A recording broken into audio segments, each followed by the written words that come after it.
본 방송에서 제공하는 투자 정보는 투자 판단에 대한 조언입니다. 방송에서 제공하는 주식의 가치, 가격 상승 및 가격 하락에 대해서는 방송사에서 보장하지 않습니다. 코로나19 확진자가 대구에서도 발생했습니다. 코로나19 청정 지역으로 남아있던 영남권까지 확진 환자가 나오며 방역에 비상이 걸렸습니다. 31번째 환자는 기존 확진자와 접촉력이 없는 것으로 파악됩니다. 중국산 와이어링 허니스 공급 차질로 휴업에 들어갔던 현대자동차가 울산 공장 재가동 하루 만에 다시 일부 공장 휴업에 들어갑니다. 현대차는 내일부터 20일까지 사흘 동안 벨로스터와 코나 등을 생산하는 1공장 가동을 멈춘다고 밝혔습니다. 코로나19로 세계의 경제 위축이 풀릴 기미가 보이지 않고 있는 가운데 애플이 실적 목표 달성이 어렵다고 밝혔습니다. 미국 대기업 가운데 코로나19 사태로 목표 실적 달성이 어렵다고 공식 확인한 것은 이번이 처음입니다. 코로나19의 확산세에 매년 3월 초 열리는 중국 최대의 정치 행사인 양회가 연기될 것으로 보입니다.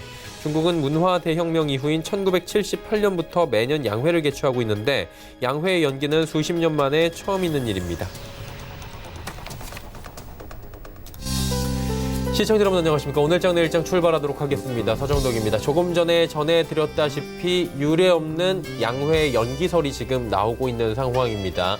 여기에 MWC도 지금 연기가 돼 있는 상황이고요.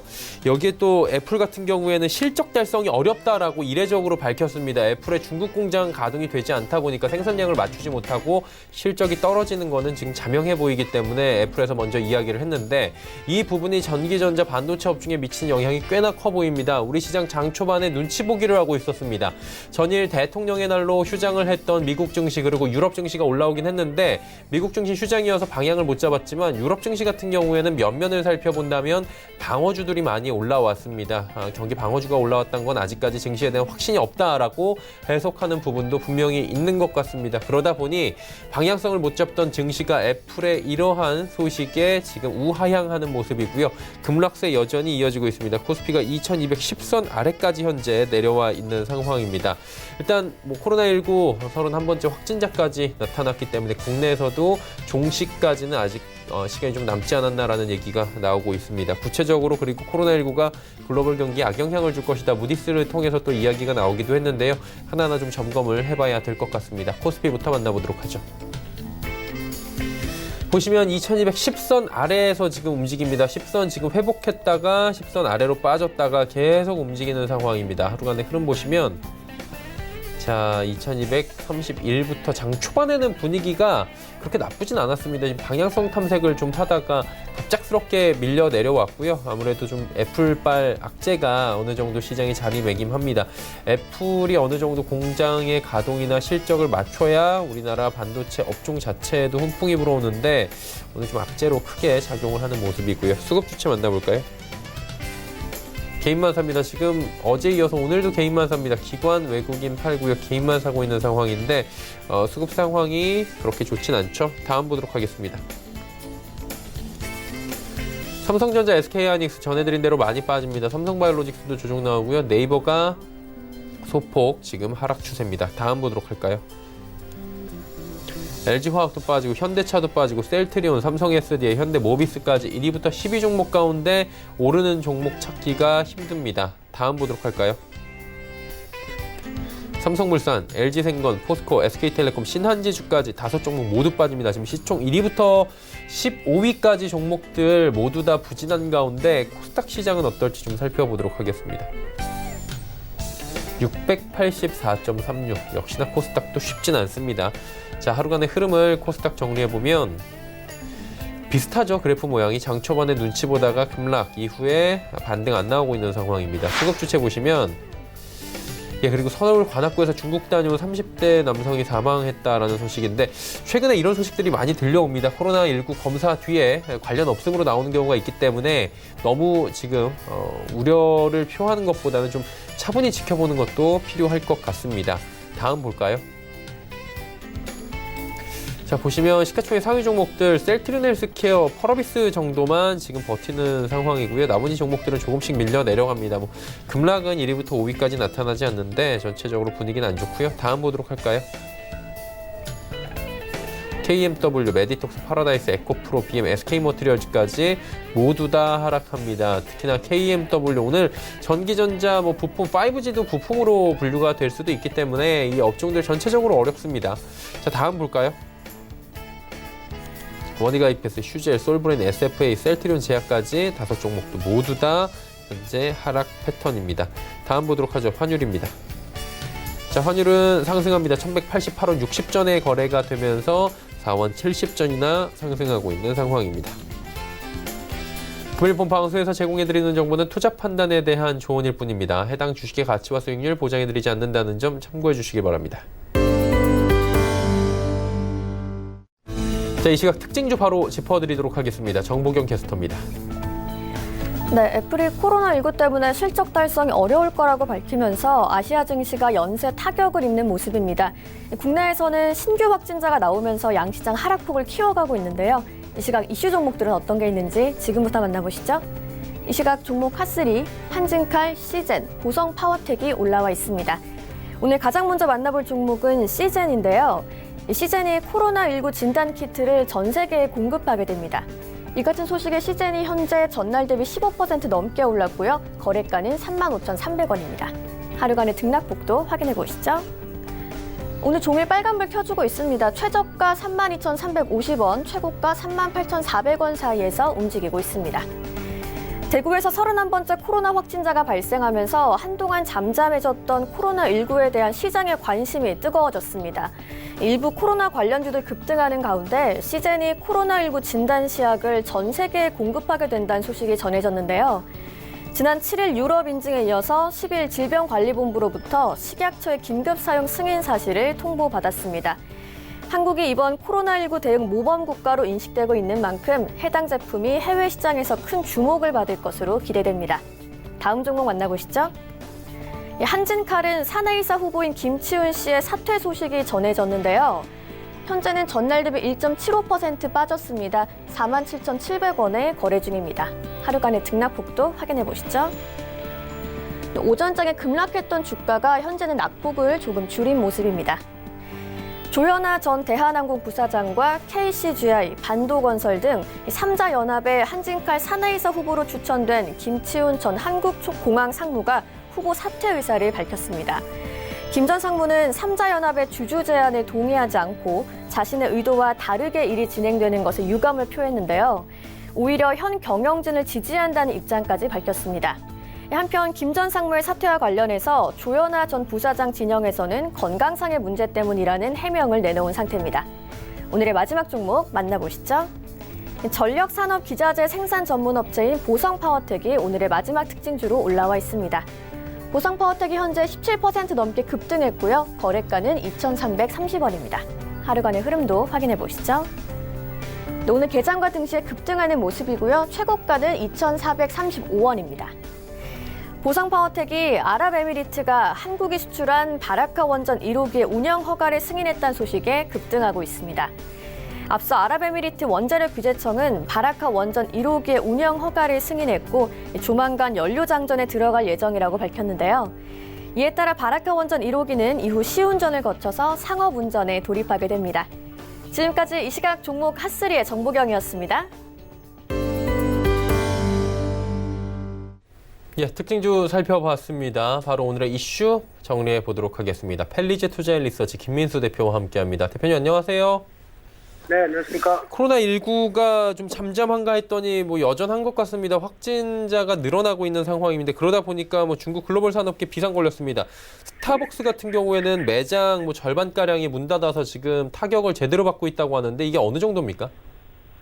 네, 이제 지금부터 이제 코로나19 사태와 관련돼서 이제 정점이 지날 것이다. 여러 가지 얘기도 있다고 하지만은 그래도 가장 중요한 부분들은 일단 여러 가지 업종이나 여러 가지 산업별로 타격을 받았다고 보시면 되고요.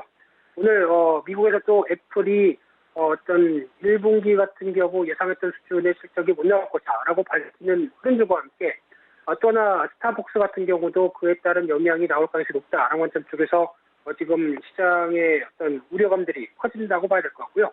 일단 무엇보다 중국 같은 경우 스타벅스가 중국에 공을 많이 들였던 흐름들이죠. 대표적으로 중국은 차에 대한 문화가 강세를 보였던 흐름들인데 그러다가 이제 커피에 대한 관심이 증가하면서 시장 규모가 확대되는 흐름들이었고요. 그의 어떤 혁혁한 공을 스타벅스가 세웠던 측면이 있지 않나 생각이 들고 있는데 특히 스타벅스가 커피를 파는 게 아니라 문화를, 즉 서구 문화에 대한 여러 가지 흐름들까지 같이 전파했다라고 하는 점 쪽에서 많이 중국에서도 부각을 받았었고요. 그러다 보니까 중국의 1인당 연간 커피 소비량을 보게 되면은 2013년도 대비해서 2018년도까지 거의 2배 가까이 어떤 소비량이 늘어나는 모습들이고요. 또 함께 중국 커피 시장 규모 같은 경우도 2013년도 대비해서 한 10년 뒤인 2023년도 하게 되면 거의 10배 이상 성장할 걸로 보여지고 있는데 특히 성장 속도가 가파르게 나오는 부분들은 스타벅스 외에 중국의 로컬 업체들 같은 경우가 뛰어들다 보니까 이런 어떤 시장이 확대되는 흐름들로 자리 잡고 있는 상황들이고요. 중국의 로컬 업체뿐만 아니라 지금 영국의 브랜드 그리고 또 대만의 브랜드까지 같이 확장세가 이어지는 관점 쪽에서 중국의 커피 시장이 커지고 있는 상황들인데요. 그런 관점 쪽에서 스타벅스는 현지화 전략을 구사를 하면서 꾸준하게 시장을 확대했던 모습들인데 하지만 이제 대표적으로 로컬 업체라고 하는 루이싱 커피가 이를 견제하면서 빠르게 최근에 성장하고 있고요. 또 하나 시차라고 하는 차와 관련된 쪽의 스타트업 업체가 또 차 시장 쪽에서도 강한 성장을 보여주다 보니까 스타벅스를 위협하고 있는 수준까지 좀 들어오고 있는 상황들인데 그러다 보니까 중국 내 매장 수의 변화의 흐름을 보게 되면 여전히 스타벅스가 계속 확장세를 이어가면서 어떤 실적도 나쁘지 않았다고 봐야 될 것 같고요. 하지만 이제 루이싱 커피 같은 경우는 2017년도에 오픈을 해서 최근에 매장 수를 보게 되면 폭발적으로 성장하는 모습들이 작년에 보여졌습니다. 그래서 작년 말에 중국에서 약 한 4,900개 매장을 갖고 있으면서 중국 내 최대 커피 체인으로 자리를 잡게 됐고요. 특히 가장 중요한 게 루이싱 커피 같은 경우는 전용 앱이 따로 있다 보니까 이를 통해서 배달 운영까지도 같이 하는 방식들이 크게 중국인들한테 인기를 끌었고요. 그래서 커피 음료가 쏟아지지 않게 배달을 잘한다. 참 달인인 것 같습니다만 그런 관점 쪽에서 또 하나 강점이 있던 게 빵이나 주스 그리고 견과류 같은 사이드 메뉴까지도 중국인들의 마음을 사로잡다 보니까 이런 동반적인 매출에서 루이싱 커피가 어떤 시장을 확장했던 또 하나의 계기로 갔던 흐름들인데요.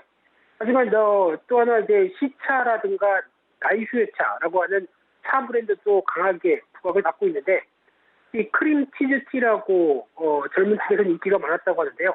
티 위에 크림 치즈를 올렸다라고 하게 되면 좀 느끼할 것 같은 생각이지만 중국 사람들은 좋아하나 봅니다.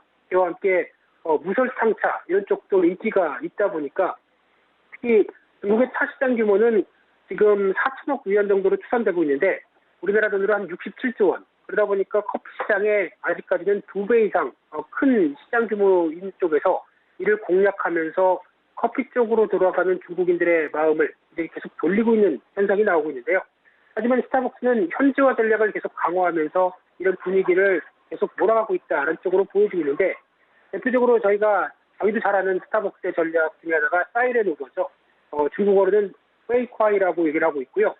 또 하나 완웨이병다오라고 하는 쪽이 중국에서 여름 때 시즌 음료로 차를 기반으로 제조했던 그래서 중국에 맞춰서 특화된 차에 기반이 된 스타벅스만의 강점을 보여주면서 이런 어떤 현지화 전략들이 먹혔다라고 하는 점들이 나오면서 이번에 무역 분쟁이라든가 그리고 또 루이싱 커피가 위협적이어도 실적은 좋았다라고 보여지고 있는데 작년 4분기 스타벅스의 중국 매출이 13% 늘어나는 수준까지 보여졌고요.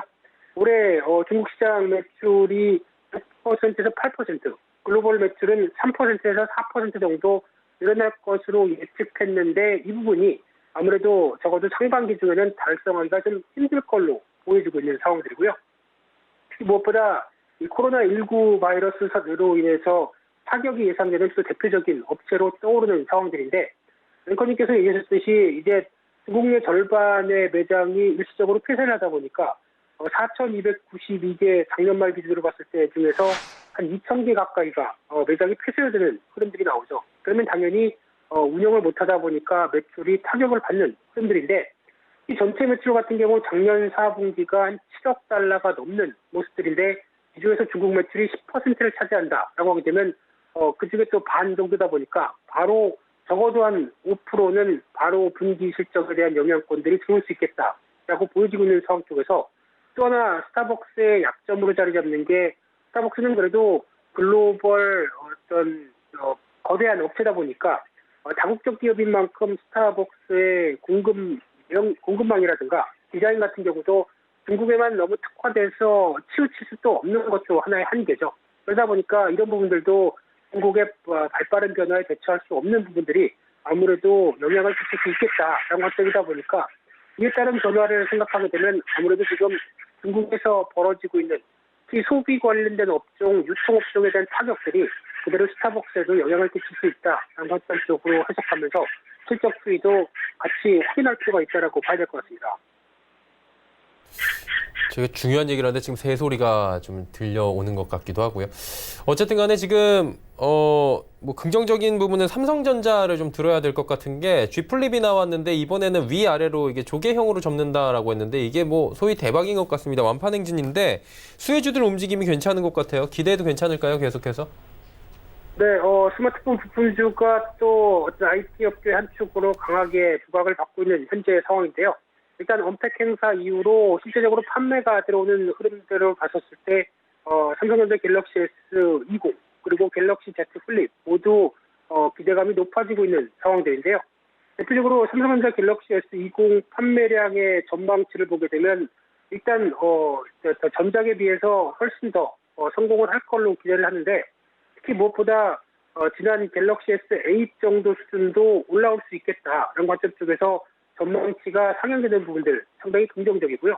또나 갤럭시 Z 플립 같은 경우도 지금 이제 올해 같은 경우 거의 개화 초기 폴더블 쪽에 대한 흐름들을 보여주는데 약 한 5년 뒤 가게 되면 지금보다 거의 몇십 배 이상 성장할 걸로 보여지는 만큼 그에 따른 기대감도 상당히 크다 보니까 이에 따라서 폴더블 관련된 종목 그리고 스마트폰 부품 관련된 종목 다 같이 부각을 받는 현상이 나오고 있고요. 또한 중요한 게 5G 시장 확대죠. 특히 지금 같은 경우는 5G 통신 장비 쪽도 물론 움직이긴 하겠지만 가장 중요한 게 망이 깔리면은 무엇보다 스마트폰에 대한 여러 가지 수요나 변화들도 가장 크게 나올 수밖에 없는 상황들인데 특히 중국도 5G 관련된 쪽의 신사업 투자를 이번에 경기부양책의 일환으로 사용할 가능성이 높죠. 그러다 보니까 투자가 가속화될 가능성이 높고요. 미국 같은 경우도 이번 때 스프린트와 관련된 합병이 나오는 관점 쪽에서 조만간 5G가 투자가 또 계속 가속화될 걸로 보여지고 있고요. 일본도 2020 도쿄올림픽 이런 쪽을 보게 되면 해외 중심으로도 5G의 여러 가지 변화가 가장 강하게 들어올 수 있는 원년이기 때문에 이에 따른 스마트폰도 올해 계속 확장세가 이어질 가능성이 높다라고 바라보고 있는데 그러다 보니까 코로나19 사태에 대한 영향권들도 스마트폰 쪽에서 계속 주목할 수 있는 상황들이겠죠. 그런 쪽으로 봤었을 때 무엇보다 공급과 수요 측면 모두 다 점검을 해보게 되면 공급 측면 같은 경우는 일단 중화권 스마트폰은 중국 내부에서 조달하는 부품이 한 80% 되다 보니까 일단 공급이 원활하게 안 될 가능성이 높겠죠. 그런 차원에서 애플도 오늘 기사에서 나왔듯이 중국 생산 공장의 비중이 50% 되다 보니까 상대적으로 어떤 공급이 제대로 원활하지 않아서 어떤 매출을 그대로 적시에 이어질 수 없는 그런 상황들이 나오다 보니까 상대적으로 삼성전자는 그나마 영향이 좀 제한됐다고 봐야 될 것 같고요. 부품 공급에 어려움이 없다라고 보여지고 있는 상황 쪽에서 오히려 중국 업체가 타격을 받다 보니까 기존의 다른 스마트폰 업체들 같은 경우도 너무 중국 쪽에다 어떤 생산 기제를 두면 안 되겠다. 그렇게 되면 국내 업체 쪽의 어떤 수혜 가능성도 좀 늘어나지 않을까라고 바라보고 있는 상황들이고요. 또나 수요 측면을 본다고 하더라도 중국의 소비 심리가 위축이 되다 보니까 판매가 위축되는 게 당연할 거고요. 그러면 중화권 업체 애플 다 영향을 끼치는데 삼성전자는 약간 웃픈 현실이죠. 왜냐하면 중국의 판매 비중이 1%대도 안 되다 보니까 일단 영향은 제한적이다라는 관점들이 나오고 있고요. 오히려 기존의 중화권에서 판매가 강하게 이루어졌던 대표적으로 유럽이라든가 아프리카 뭐 이런 신흥국 쪽으로는 오히려 어떤 삼성전자를 필두로 해서 LG전자도 마찬가지겠고요. 기회 요인들이 더 높을 수 있겠다라는 관점에서 보다 보니까 오히려 국내 업체들 스마트폰 서플라이 체인 쪽에서는 긍정적으로 바라볼 수 있는 상황들인데 그러다 보니까 최근에 관련된 종목들이 많이 올라오고 있는 상황들 쪽에서 보게 되면 대표적인 종목들의 흐름을 봤을 때 카메라 관련주입니다. 카메라 관련주의 MC넥스, 자화전자가 대표적으로 이런 수혜 관점 쪽으로 많이 올라갔고요. 올해 또 이제 충전기 같은 RF텍, 그리고 PCB 관련된 BH, 또 케이스 힌지와 관련된 쪽에 폴더블 쪽에서 강점을 볼 것으로 예상하고 있는 KH 바텍, 이런 종목들이 일단 올해도 실적 흐름들이 상당히 강하게 호전을 보일 걸로 보여지고 있고요. 그에 대비해서 시가총액을 보게 되면 아직까지 그렇게 비싸지 않다라는 관점이다 보니까 그에 따른 변화들도 좀 더 기대가 된다라고 보여지고 있고요. 따라서 일단 지금 전반적으로는 단기적으로 좀 올라온 부분들이 있다 보니까 약간 주가가 부담이 된다는 관점이라고는 하지만은 여전히 반사이익이라든가 그리고 판매량이 어느 정도 확인되게 되면은 실적의 호전 기회가 나올 수 있다는 관점 쪽에서 추세적인 접근 가능하다고 봐야 될 것 같고요. 그중에 또 폴더블 관련 쪽으로 많이 얘기 나오고 있는 세경 하이테크 같은 경우도 최근 들어서 주가가 좀 어느 정도 올라오긴 했지만은 여전히 삼성전자와의 여러 가지 영향력을 봤을 때 앞으로의 실적 전망은 밝다라는 관점 쪽에서 계속 관심 있게 봐야 될 종목이라고 보여지고 있습니다. 네, 세경 하이테크 이야기까지 마지막에 짚어주셨고요. 오늘 말씀은 여기까지 듣도록 하겠습니다. 고맙습니다. 네, 감사합니다. 헬리지 투자 리서치 김민수 대표와 함께했고요. 이슈 칼럼 이어집니다.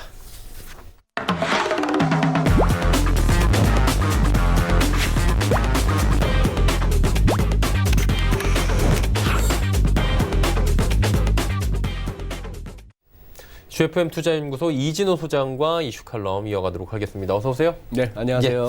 어제 같은 경우에는 중국 쪽에서 경기 부양책 나올 것이라고 했는데 나오기 시작했고요. 목요일 날도 지금 0.1% 정도의 금리 인하가 예측이 된다라고 하는데 그래요. 이거 아니면 중국이 지금 버틸 수가 없는 상황으로 우리는 시장에서 알고 있었잖아요. 네. 이게 어느 정도까지 지금 가동이 될지 이 부분이 관건이잖아요. 예. 지금 중국 입장에서는 많이 풀고 있죠. 그렇죠. 돈을 많이 풀고 있습니다. 그리고 금리 낮추고 할 수 있는 건 그거밖에 없죠. 이제 우리 돈으로 한 34조 원 가까이 유동성은 풀릴 걸로 되어 있고, 예. MLF 이제 미디엄 텀 론 퍼실리티라 해서 이제 중기 자금 대출 이렇게 되는데 이걸 한 10bp 정도 낮춘 거 아니에요? 그렇죠. 3.25에서 3.15. 기준금리만 해도 25bp씩 낮추는 시대에 10bp밖에 못 낮췄다. 뭔가 일하는 신용은 하고 있습니다. 일단 풀리는 유동성은 분명히 많고 그런 상황이고 지방 정부들한테 전인대 승인도 받기 전에 지방채 발행해서 다 좋은데 말이죠. 이미 지방 정부들이 더 세금 나올 때도 잘 없고 이미 빚지고 있는 와중에 이제 더 그걸 해야 됩니다. 자, 여기에 대해서 이따 중국 상하이 지수 한번 차트도 한번 살펴보시겠습니다만 춘절 이후 급락을 갖다가 지금 다 회복하고 더 올라갔어요. 네, 어제 맞아요. 중국은 더 올라갔어요. 아직까지도 이 코로나 바이러스 이 사태는 아직도 진행형이고 그렇죠. 점점 더 확산되고 있고 예. 다들 이렇게 대응하는 거 보면 좀 이상해요. 일본은 왜 사람들 갖다 유람선에서 못 나오게 하고 그냥 그런 상황에 거기다가 베트남에서는 또 조류 인플루엔자 작년에 이렇게 누군가가 그런 얘기를 막 SNS 올리는 걸 봤습니다. 2020년에 전 세계적으로 이런저런 전염병이 창궐하는 한 해가 아닌가 이런 얘기도 했는데 좀 그런 불길한 예언이 현상되는 것 같아요.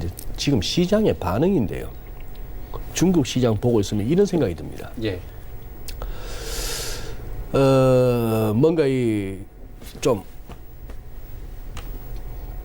삐끗하는 상황이 생겼어요. 예.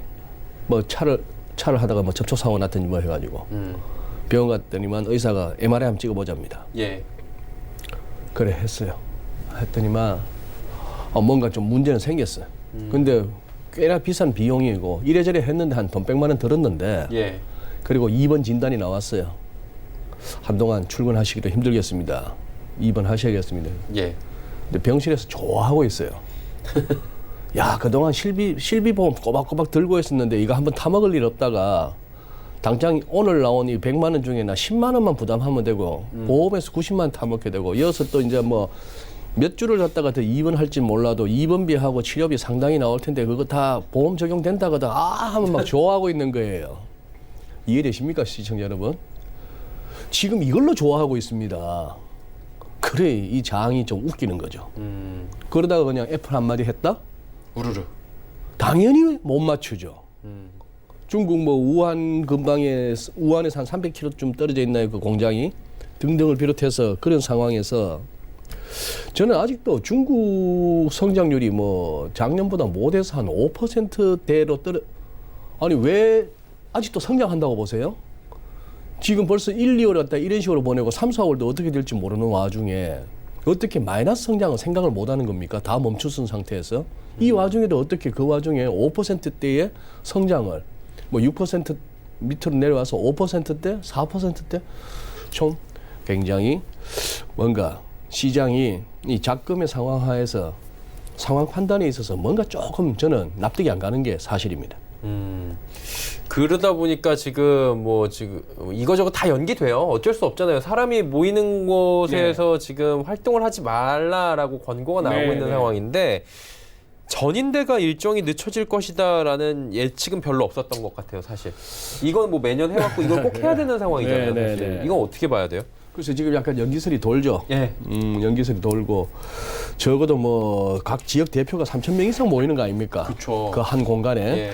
조금 두려울 것이고 시주석부터 해가지고 그쪽에 아직도 그 좋은 세상 아직도 누리고 살고 싶은 많은 사람들이 그 공산당 지도부들인데 조금의 그거다 있으면 많은 어떤 외교적인 타격, 국가적인 어떤 체면 손상 그리고 오히려 얼마나 심각하길래 하는 우려도 줄 수 있겠으나 그 양반들 겁 많다고 봅니다. 연기 가능할 수도 있다는 썰 충분히 뭐 가능하다고 보고 있습니다. 근데 이게 연기가 되면은 중국의 향후에 뭐 지금 경제 전망이나 정책들에 대한 방향성을 가늠하잖아요. 여기서 이런저런 이야기가.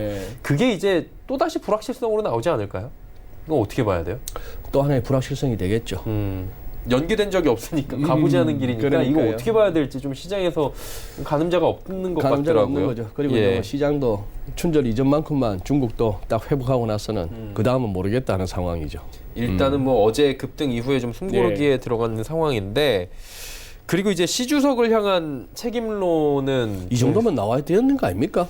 나오고 있는데 그러니까 저희가 느낄 때는 세지 않은 것 같다라는 생각도 들고 근데 중국 곳곳에서 얘기가 나오고 있어요. 좀 늦게 그리고 후베이성에 도착을 했잖아요. 뭐 조금 하다가는 사람들이 사라지니까. 예. 조금만 비판하거나 뭔가 조금만 정부의 뭐 그런 체제 하에서 뭐 남 얘기 할 것도 아닙니다만 뭐 그런 체제 하에서 책임론 얘기 나오다가 말겠죠.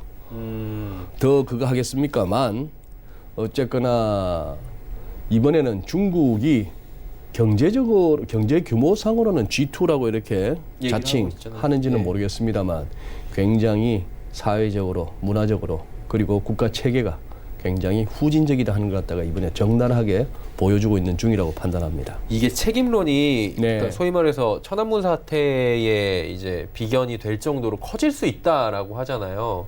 그 부분은 좀 기우겠죠? 뭐 그렇게까지 뭐 닥치지 않은 일을 가지고 너무 그렇게 얘기할 건 아닌 것 같습니다. 그럼 이제 우리나라 실정으로 좀 돌아와 보도록 하겠습니다. 국내에서도 지금 확진자가 31번째 어디서 걸렸는지 모르는 확진자가 지금 지역사회 감염에 대한 문제가 조금씩 나오고 있는 상황인데 문 대통령께서도 결국에는 비상경제 시국을 선언을 했습니다. 경기부양책이 지금 뭐 총선도 있지만 나와야 되는 시점이라는 얘기들도 있고요. 그 부분은 좀 어떻게 보십니까? 경기부양책 좀 기대를 해봐도 된다. 이 부분이요. 뭐 상황을 한번 정리하자면 이렇습니다. 오늘 이제 국무회의 모두 발언을 갖다가 이렇게 한번 정리를 해보면 이런 내용들이에요. 비상한 상황에는 비상한 처방이 필요하다. 뭐 국민 안정이나 민생 할 것 없이 다 선제적인 대응과 특단의 대응. 뭐 이런 레토릭들이야 늘 나올 수 있는 레토릭인데 이제 비상경제 시국이라는 상황 인식을 가지자. 자, 이제 일단 대통령께서 하신 말씀들을 한번 정리를 해보죠. 중국이 나빠지면 우리는 가장 큰 타격을 받는다. 사스나 메르스 때보다 훨씬 크고 긴 충격을 줄 것이라는 우려까지 나온다. 정부가 취할 수 있는 모든 수단을 이용하자. 특단 뭐 이런 얘기가 자꾸 나옵니다. 전례 있다 없다 따지지 말고 생각할 수 있는 대책들 전부 끄집어내놓고 가능한 모든 손을 동원해라. 정책은 타이밍이 생명이다. 다 좋은 얘기입니다. 다 좋은 얘기인데 예. 조금 이제 제가 바라는 것은 청와대뿐만 아니라 정부 차원에서 그리고 뭐 어쨌거나 이 국가 지도급에서의 나오는 메시지가 좀 정리가 되었으면 좋겠어요. 어제 다르고 오늘 다르면 좀 이상한 거죠. 그렇죠. 자, 그러면 지난주 금요일 날 또 시장 뒤지고 났던 얘기가 있었죠. 이주열 총재의 이 발언입니다. 이거 한번 보시죠. 예. 은행연합회에서 거시경제금융회의가 있었어요. 옆에 보니 부총리도 있고 뭐 이랬네요. 그날 이제 이 한 줄에 헤드라인 때문에 국채선물 시장이 난리가 났었죠. 금리 부분이죠. 금리 인하 신중한 입장이다. 다들 이번 2월 말에 지금 금리 인하. 금통위에서 뭐 필리핀도 태국도 뭐 이런 상황에 호주도 뭐 이 하는 판에 우리도 선제적으로 이런 상황인데 기준금리 인하 필요성에 대해서 기자들이 물으니까 앞으로 상황을 면밀히 지켜보겠지만 신중한 입장일 수밖에 없다. 뭐 일각에서 추가금리 인하 필요성 제기되고 있지만 효과도 효과지만 과연 자 하는 총재 입에서 그런다고 해서 효과가 있을는지도 잘 모르겠다 이 말이에요.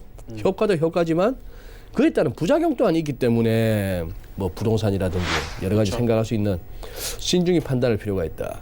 2015년 메르스 사태 당시에는 그때 경기가 하강기에 접어들었기 때문에 좀 뭔가 필요했는데 지금은 지표들이 바닥 지나고 회복하려는 단계다. 굳이 여기 금리 인하를 대응해야 되느냐? 자, 그 다음에 소위 말하는 양적 완화, 한국은행판 양적 완화 고민하고 있느냐 했지만 금리가 하한에 도달한 상황이 아니기 때문에 아직 뭐 그런 것까지 얘기할 건 아니다 이런 얘기입니다. 예. 아직 1.5%인데 무슨 양적 완화냐 이런 얘기예요. 그렇죠. 그렇게 해서 결국 금요일 날 보시죠. 금요일 날 이렇게까지 국채 선물 시장의 끝에서 세 번째 캔들입니다. 예. 훅 빠지는 국채 선물이 빠지는 즉 금리가 오르는 거였어요. 국채 예. 수익률이 오르는 금리 인하 없네 했습니다. 그래도 참 외국인은 외국인이에요. 이날도 외국인 사고 지금 계속 외국인 사면서 예. 오늘은 결국 대통령 이 발언에 그리고 주가가 또 확 저렇게 밀리면서 이렇게 국채 선물이 의미 있는 저항 구간을 열고 확 또 이렇게 올라가는 즉 오히려 시장에서 금리가 떨어지고 채권 가격이 올라가는 그런 상황이 발생했습니다. 자, 이렇게 되면 이제 대통령께서 이 정도까지 얘기했으면 그럼 하나는 통화정책 스탠스 바꿔야겠네요. 아까 말했던 모든 책상에 꺼내놓을 수 있는 거 다 내놔라 했는데 당장 생각할 수 있는 게 금리 낮추고 돈 푸는 거 아니겠습니까? 뭐 이런 식으로 되고 있으니 여기에 대해서 현 상황에 대한 진단도 자꾸 여기 다르고 저기 다르고 뭐 하는 다르고 청와대 다르고 그럼 일원화를 시켜야 된다는 말씀이신 거죠? 좀 그래 줄 필요가 있습니다. 그러나 갑자기 또 왜 이렇게 또 별일 아니야 쪽으로 얘기하던 그쪽에서 왜 또 갑자기 큰일이야 쪽으로 이렇게 몰고 가는지 그 부분도 좀 의아스럽기는 합니다. 예. 네. 일단은 스탠스 자체에 대한 통일이 필요하다라고 점검을 해주셨는데 필요한 이유가 뭐 금융시장이나 전체적으로 안정을 위해서잖아요. 쉽게 말해서 정도경컨이에요. 예. 우리가 모르잖아요. 시장에서 당장 오후에 되고 내일 어떻게 될지 우리 모르잖아요. 그렇죠. 우리 인정합시다. 이분들도 몰라요 지금 상황. 내일 오후에 될지 어떻게 알아요 이분들인들. 신이 아니니까. 네. 예. 네. 불안하잖아요. 네. 사실 그러다 보니까 불안한 거예요. 증시도 환율도 지금 뭐 오락가락하는 모습입니다. 코스피, 코스닥 뭐 언론에서 이야기를 할 때는 어제까지만 해도 지금 뭐 얼마나 지금 지나갔다는 분위기 띄었습니까? 얘기였는데 오늘 예. 애플 한마디에 그리고 지금 확진자 늘어나는 부분 때문에 불안한 양상을 다시 띄고 환율 올라가고 증시 내려가는데 이게 어떻게 하는 게 좋겠습니까?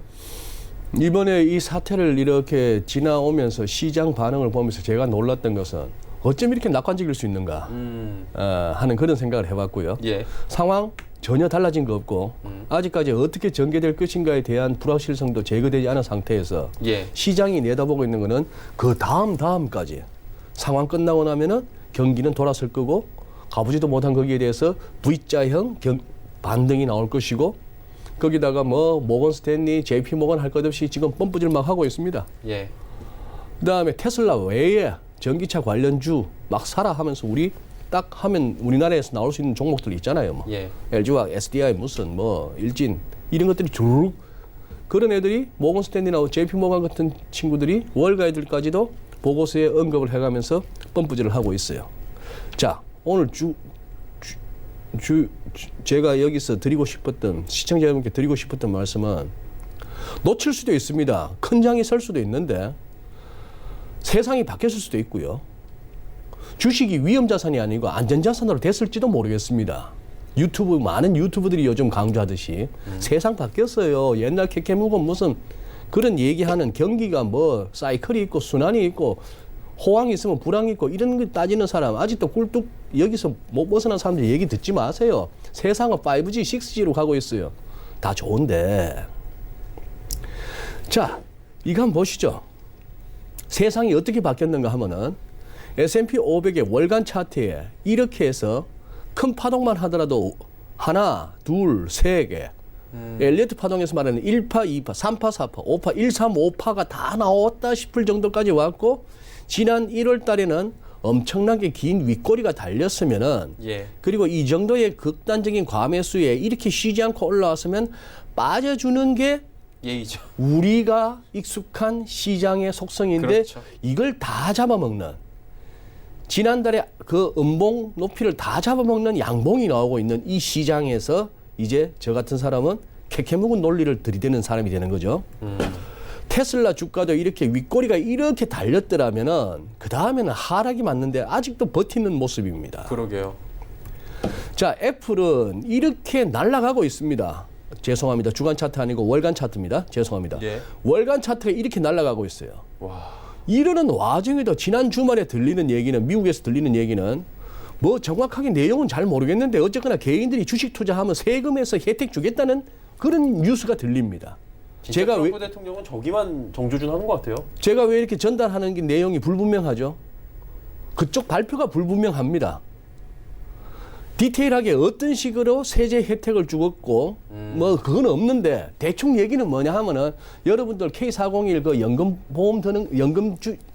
드는 거 말고 개인적으로 이렇게 주식 하시면 그거 관련해서 러플리 그냥 뭐에 대한 10%도 몰라요. 그냥 수치만 한 10% 정도 감소 효과 봐요.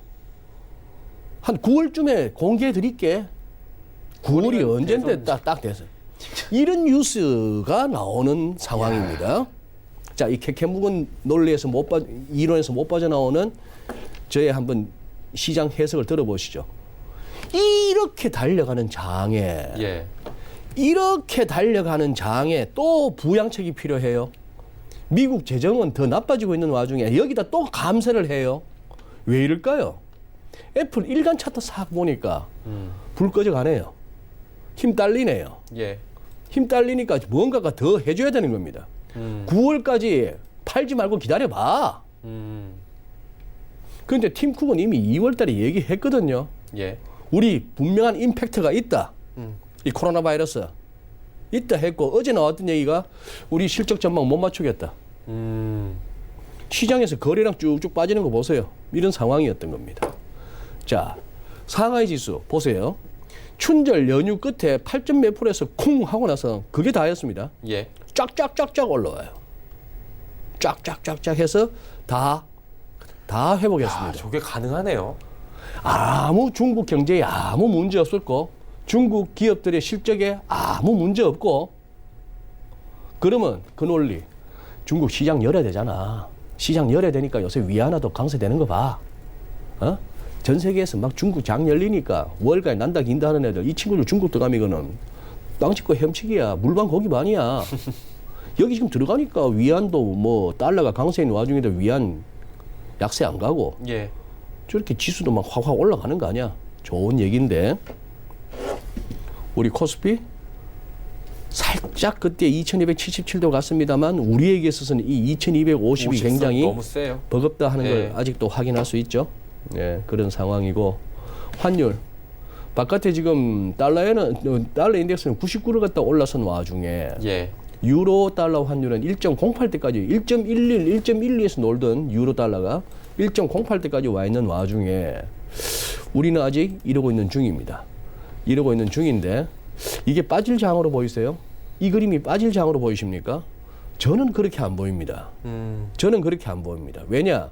빠질 놈이었으면 이렇게 헤드앤숄더 나오고 나서 이때 그냥 깨고 내려갔었어야 돼요. 그렇죠. 1150은 이때 깨고 내려갔어야 되는데 이때 안 내려간다는 것은 우리 시장에 있어서 우리 서울 외환시장에서 1150원이 얼마나 중요한 걸 갖다 다 두 번, 세 번 확인한 셈이고 지금은 위안화가 주춤주춤거려주고 있고 시장이 워낙에 왜 이러지 싶을 정도로 강하다 보니까 눌렸을 뿐이지 이 선이 곧 열릴 것 같습니다. 그러나 그 전에 우리 일반 개인 투자자들이나 기업체들 내가 이 선을 한번 열어볼까? 여러분들이 달러 선물 몇 계약하는 거 기업체들이 몇백만 불 대기업 해봐야 몇천만 달러 갖고 이 선은 안 열립니다.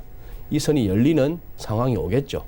결국 위안화가 결국 약세로 돌든지 아니면 증시가 많이 밀리든지 또 다른 어떤 코로나 바이러스 관련한 또 새로운 악재가 터지든지 뭐 등등이 나오겠습니다. 그걸 갖다가 확인하고 들어가셔도 충분할 것 같습니다. 네. 네. 알겠습니다. 시장 환율 관련된 얘기들까지 오늘 자세히 나눠봤습니다. GFM 투자연구소 이진우 소장이었습니다. 고맙습니다. 예, 감사합니다. 네, 종목 이야기 바로 출발하도록 하겠습니다.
네, 종목 이야기 바로 출발해 보도록 하겠습니다. 오늘은 AR 인베스트먼트의 오현진 팀장 함께합니다. 어서 오세요. 네, 안녕하세요. 네, 시장 상황이 좋지 못합니다. 이 상황에 맞는 종목들 저희가 들어보고 싶은데요. 어떤 종목 들어볼까요? 네, 일단은 오늘 조정받을 위치에서 조정이 나왔다라고 생각을 합니다. 하지만 기업들 4분기 실적은 양호하게 나오고 있기 때문에 추세적인 하락보다는 그래도 하루 이틀 정도 추가적인 조정 이후에 저점을 잡는 모습이 나오지 않을까 판단하고 있습니다. 오늘은 이제 대형주부터 한번 살펴볼 텐데요. 하이트 진로입니다. 이전에 그 수입 맥주로 인해서 고전했었던 하이트 진로가 일본 불매 운동으로 기회를 맞고 또 주세 체계가 종가세에서 종량세로 바뀌면서 그 수입 맥주와의 가격 경쟁력도 예전 대비 굉장히 크게 가지게 되었습니다. 하이트 진로가 가지고 있는 그 최근에 그 잘 나가는 맥주 브랜드는 테라죠. 테라 브랜드가 양호한 판매를 계속해서 보여주고 있습니다. 현재 국내 맥주 2위입니다. 오비 맥주에 이제 10년째 밀리고 있는데 올해 같은 경우에는 시장 점유율 1위 탈환을 좀 기대해 볼 수 있지 않을까 판단하고 있습니다. 또 하이트 진로 하면 이제 가장 먼저 생각나는 게 그 진로죠. 네, 소주 브랜드 참이슬인데, 그러니까 몇 년 전만 해도 이제 참이슬이 그 처음처럼에 고전하면서 굉장히 어려움을 좀 많이 겪었습니다. 특히 수도권에서 처음처럼의 점유율이 굉장히 빠르게 좀 치고 올라왔었는데요. 그 진로 이즈백이라는 그 레트로 신제품 출시로 판매량이 개선되는 모습 나타났죠. 진로의 1월 판매량이 전월 대비해서 35% 정도 급증하는 모습 나타났습니다. 요즘에는 참이슬과 테슬라를 테라를 같이 먹는 것은 테슬라다라고 표현할 정도로 하이트 진로의 소주와 맥주가 모두 잘 팔리고 있다고 보시면 되겠고요. 작년에 이제 생각보다 실적이 약간 부진했었던 그런 부분이 있었는데 이게 이제 마케팅비와 공장 효율화 구축 등에 대한 요인입니다. 그러니까 결국은 일회성 요인이었다 이렇게 이제 생각을 하고 있고 현재 주가에는 이런 부분들이 선반영이 됐다라고 판단하고 있기 때문에요. 올해는 온전하게 그 판매량 증가에 따른 이익 개선이 나타날 수 있을 것으로 판단하고 있습니다. 1월 달에 이제 고점을 찍고 2월 달에는 그 조정을 좀 받았어요. 근데 28,000원에서 29,000원 정도에서는 하방 경직성이 확보가 됩니다. 그러니까 기술적으로 60일 이평선 정도에서는 지지받는 모습이 나타나고 있기 때문에 충분히 저가 매수가 들어올 가능성 있다라고 판단하고 있습니다. 금일 종가 부근에서 매수 가능하다고 보겠고요. 목표가는 1월 달 고점이었던 33,000원, 손절가는 27,000원 정도 잡아보도록 하겠습니다. 두 번째로 이제 대형주인데요. 셀트리온입니다. 셀트리온은 개인 투자분들께서 보유도 많이 하시고 또 관심도 많이 가지시는 그런 종목이 아닐까 싶은데 지금부터는 좀 추세 전환이 이어지고 있죠. 실적에 대한 가시성이 굉장히 높습니다. 셀트리온의 가장 기대되는 부분은 미국 시장입니다. 세계 최대의 바이오 시장은 현재 미국이라고 볼 수 있습니다. 그래서 미국을 잡는 업체가 사실상 고성장을 이어간다고 판단을 하는데요. 미국 시장에서 성과가 나오고 있다라는 거죠. 미국의 4분기 램시말 매출은 1,000억 원을 돌파했습니다. 램시말은 그 레미케이드와 효능은 같으면서도 가격은 저렴함에도 불구하고 미국 시장에 적극적으로 진출하지 못했어요. 이유는 그 보험 혜택을 받을 수 없었기 때문이거든요. 그러니까 미국 같은 경우에는 한국과 다르게 사보험 시장이 전체 시장의 3분의 2 이상을 차지합니다. 근데 차보험사들이 바이오시밀러 도입을 조금 꺼려했었던 부분이 있었어요. 근데 최근에 이제 사보험사들이 바이오시밀러에 우호적으로 좀 바뀌었어요. 미국 보험사인 유나이티드 헬스케어가 램시마를 선호 의약품으로 등재했거든요. 그렇다는 것은 앞으로 램시마에 대한 그 약값 지원이 가능해졌다는 것을 의미하는 겁니다. 그래서 램시마의 미국 시장 점유율 확대가 기대된다라고 볼 수 있고요. 또 유방암 치료 바이오시밀러의 허주마도 미국에 출시되면서 그 성장 모멘텀이 본격화되는 모습들 확인이 되고 있습니다.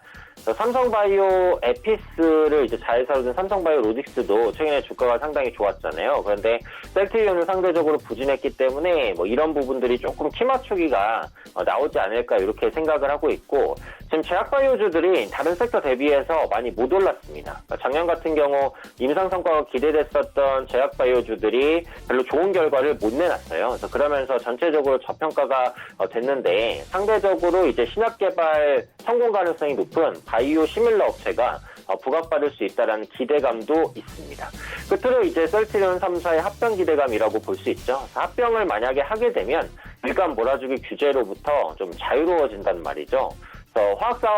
화학약품 사업을 영위하고 있는 셀트리온 제약이 시작 개발이라든지 다른 영역에서 새로운 모멘텀을 가질 수 있을 거라고 보고 있고 결국은 합병을 하게 되면 기업 규모가 커지기 때문에 인덱스를 추종하는 자금이 또 들어올 수 있거든요. 그래서 이런 부분들을 전반적으로 감안해 봤을 때는 충분히 추가적인 상승도 가능하지 않을까 싶습니다.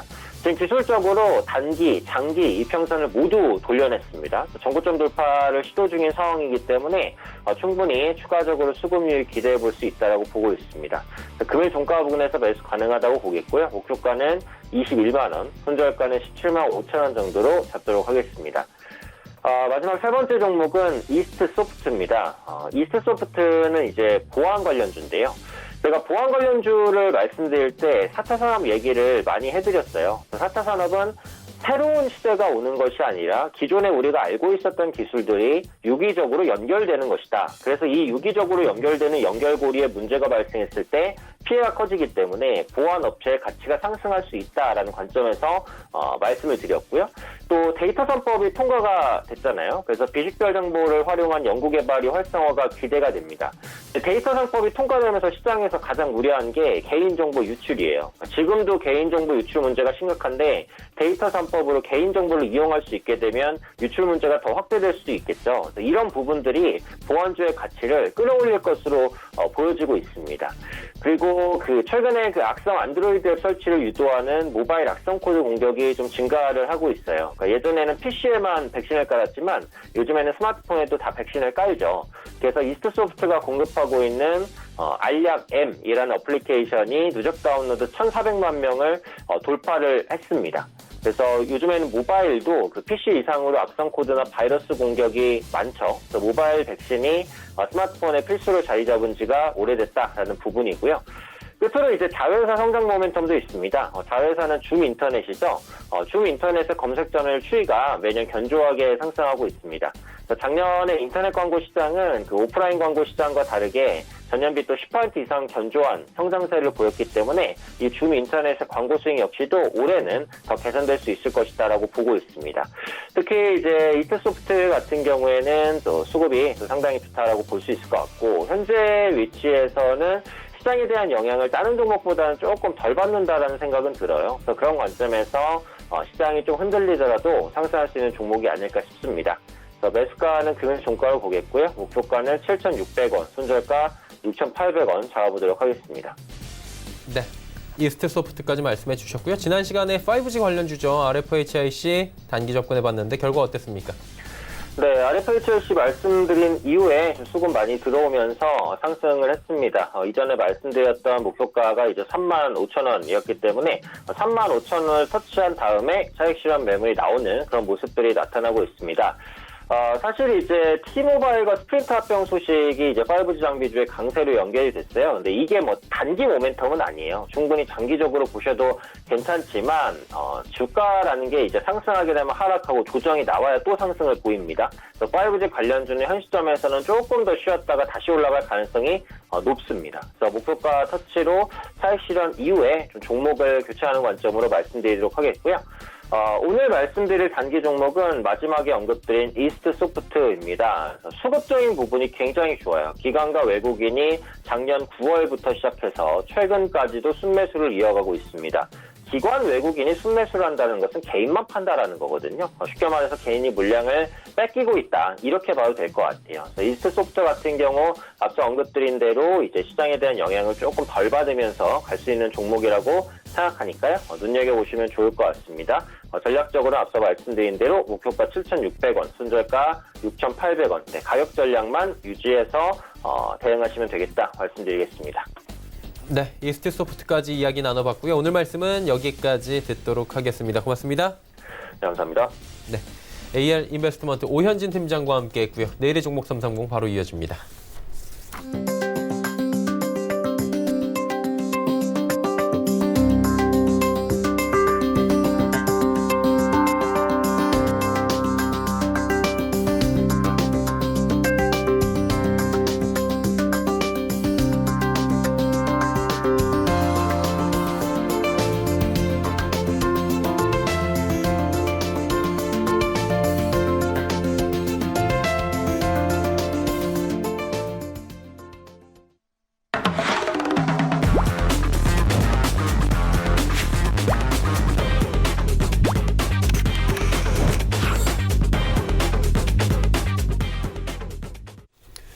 내일의 종목 330 시간입니다. 오늘도 이지환 멘토와 함께합니다. 어서 오세요.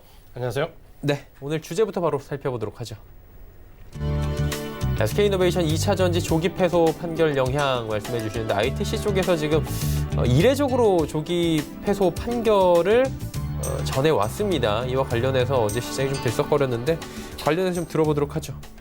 예, 사실 지금 2차 전지주가 시장에 관심을 많이 받고 있는데 철저하게 이제 소외되는 게 SK 이노베이션이죠. 그렇기 때문에 관심을 상당히 가지시는 분들이 많을 겁니다. 이 시간에는 SK 이노베이션과 관련된 포지션에 대해서 말씀을 좀 드리겠습니다. 아신 것처럼 뉴스에 이제 미국 국제무역위원회에서 SK의 패소에 관련된 부분이 좀 나왔고요.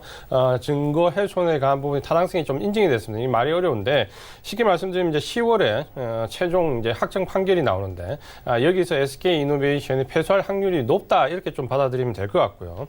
만약에 이제 원칙적으로 말씀을 드리면 패소하게 되면 SK 이노베이션이 배터리와 관련된 부품이나 소재는 미국 내에서 수입 금지가 발생되는 그 효력이 발생됩니다. 그러니까 미국 내 수입이 금지되게 되는데, 이렇게 되면 전면적으로 SK 이노베이션이 미국에 지금 건설 중인 공장부터 해서 상당히 큰 타격을 받게 되는데, 아마도 그런 부분까지는 가지 않을 것이다라는 부분이 대체적인 의견입니다.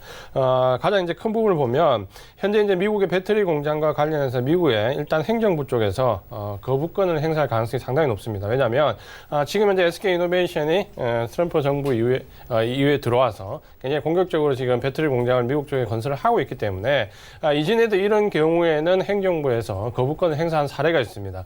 그러니까 아마도 SK이노베이션은 여기에 조금 희망을 걸 수 있다 이렇게 좀 보여지고 있고요. 그 전에 혹시라도 최종 판결이 나오기 전에 LG화학과 로열티에 합의하면 또 역시 소송을 취하할 수 있습니다. 그래서 확률이 높진 않다 하더라도 최종 판결 전에 로열티를 지급하고 해소할 가능성도 좀 있다 이렇게 좀 보시면 될 것 같고요. SK이노베이션에 대한 이제 이런 사건과 더불어서 가장 주가가 낮기 때문에 2차 전지와 관련된 부분에서 관심을 많이 가질 수 있습니다. 근데 결론적으로 말씀드리면 한 번쯤 관심이 가져볼 만한 위치에 와 있다라고 말씀을 좀 드리겠습니다. 왜냐하면 전체적으로 SK이노베이션이 올해 2차 전지와 관련된 매출 기대액이 한 2조 원 정도 되는데 사실 이 2조 원은 지금 타격이 크다라고 나오는 중국 공장 혹은 미국의 공장 생산과 관련 없이 대부분 유럽 쪽, 헝가리 쪽에서 공장에서 생산하는 부분을 올해 매출의 대부분 잡고 있습니다. 그렇기 때문에 뭐 미국이나 중국 관련된 부분의 매출이 실제 예상 타격을 그렇게 큰 부분에 차지 않는다라는 부분이 또 있고 또 한 가지는 SK이노베이션이 지금 현재 보시면은 가격적인 메리트 부분에서는 저평가 영역이 좀 들어와 있습니다. 사실 이 SK이노베이션이 왜 LG화학과 삼성 SDI와 삼도마차를 형성하다가 최근에 이렇게 밀렸냐라면 세계 글로벌하게 전기차 1위 셰어를 가지고 있는 테슬라 여기에 납품한 LG화학 전체 셰어 20% 정도 되고요. 그 다음에 테슬라에 이어서 BMW가 전기차 시장에 한 13% 셰어가 됩니다. 두 번째인데 여기에 납품하는 삼성 SDI 여기에 비해서 이제 SK이노베이션은 확실한 거래처가 아직까지 마련되지 않았다는 부분인데 이 부분도 아마 올해는 유럽 쪽 공장에서 상당한 성과 나올 걸로 기대가 됩니다. 그렇기 때문에 지금 현재 연이어서 계속해서 악재가 좀 이어지면서 주가가 좀 정지 상태에 있지만 만약에 중장기적인 특히 장기적인 관점으로 좀 보시는 분이라면 한 번쯤 여기서 SK이노베이션 한번 관심을 가져볼 만한 위치에 들어와 있다라고 말씀을 드리겠습니다. 예, SK이노베이션 관련해서 말씀해 주셨는데 자 그렇다면 관련지에서 섹터 분석도 좀 해주신다면 어떨까요? 예, 지금 현재 보시면 2차 전지와 관련된 부분에서 뭐 여러 가지 얘기가 나오지만 SK이노베이션 같은 경우는 리튬 관련된 부분 이쪽은 이제 상당한 기술력이 있고 그 부분은 2차 전지 수명과 좀 관련된 부분이 좀 있습니다. 전체적으로 보시면 LG화학이 좀 앞서 나가는 파트가 있고 삼성 SDI가 좀 뒤따르는 부분이 있지만 SK이노베이션 같은 경우도 아마 공을 들이는 부분을 좀 보신다면은 전체적으로 삼도마차에서 떨어져 나와 있지만 지금 정도 영역이 바로 이제 저평가 영역이다. 이 세 종목을 좀 비교를 해봤을 때 만약에 이제 선 침해된 종목들이 좀 있다면 장기적인 관점으로 보시는 분이라면 SK이노베이션도 관심을 가져볼 만하다. 이렇게 말씀을 드리겠습니다. 네, 알겠습니다. 섹터 분석까지 맞춰주셨고요. 오늘 말씀은 여기까지 듣겠습니다. 고맙습니다. 고맙습니다. 네, 이지원 멘토와 함께했습니다. 금일 본 방송에서 제공해드린 정보는 투자 판단에 대한 조언이었습니다. 해당 주식의 가치와 수익률 보장해드리지 않는다는 점 참고해 주시길 바랍니다.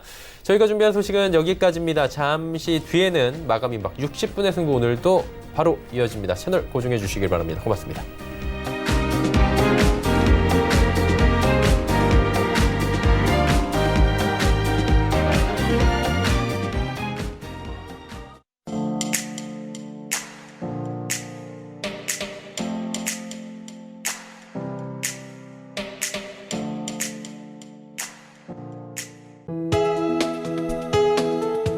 방송에서 제공하는 투자 정보는 투자 판단에 대한 조언입니다.